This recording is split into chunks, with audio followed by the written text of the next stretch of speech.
Okay, that would be part of the retaining wall that Herod the Great built. Then a little bit further, we can see steps, and all these old buildings and excavations used to be inside the city during the time of Oh Jesus my Christ. gosh. Okay?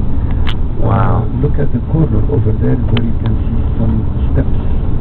Look at Those all were the that steps cap. leading people, to the Temple Mount at the time of Herod the Great. Here we can see them better. Alright. 2 o'clock.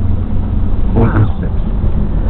And we really do consider those steps, as the earliest school of Christianity. This is where, or from those steps, Jesus as well as the disciples, whenever they wanted to go to the temple, they used to enter and to go in.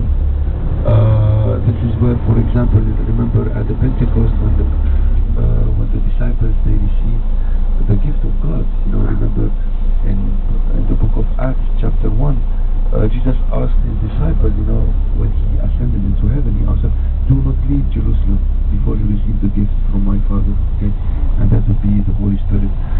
After that, people, they started, or the disciples, they started speaking different languages that they did not